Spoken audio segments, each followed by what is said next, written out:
నమస్తే. ఈరోజు మీకో ప్రశ్న.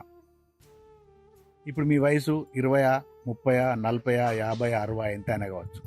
మీరు పుట్టినప్పటి నుంచి ఈ రోజు వరకు, ఈ క్షణం వరకు మీ చరిత్ర ఉన్నది ఉన్నట్లుగా ఒక పుస్తకం రాస్తే, ఒక నవల రాస్తే ఎవరైనా చదువుతారా? పోనీ మీరైనా చదువుతారా? సరే, అంత దూరం అక్కర్లేదు.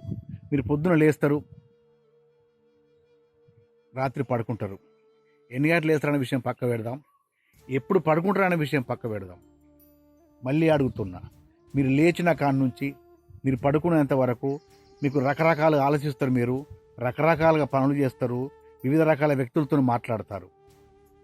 పొద్దున లేచింది మొదలు పడుకునేంత వరకు మీ ఆలోచన, మీ మాటలు, మీ పనులు అంటే మొత్తం మీ ప్రవర్తన ఉన్నది ఉన్నట్లుగా మీ వాళ్ళకు తెలిస్తే, మీ వాళ్ళంటే మీ భార్య కావచ్చు, మీ భర్త కావచ్చు, మీ అమ్మ కావచ్చు, మీ నాన్న కావచ్చు, నీ పిల్లలు కావచ్చు, నీ బంధువులు కావచ్చు, పొద్దున్నుంచి లేచి నుంచి నిద్రపోయేంత వరకు నీ ప్రవర్తన ఉన్నది ఉన్నట్లుగా మీ వాళ్ళకు తెలిస్తే సంతోషపడతారా, బాధపడతారా? ఒక్కసారి నువ్వే ఆలోచించుకో.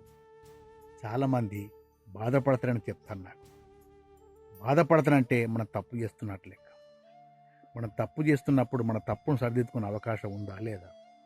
బాధపడితే సరిదిద్దుకొని సంతోషపెట్టండి. వాళ్ళు సంతోషపెడితే ఇంకా సంతోషపెట్టే పనులు చేసి ముందుకు సాగండి. నిర్ణయం మీదే. నమస్తే.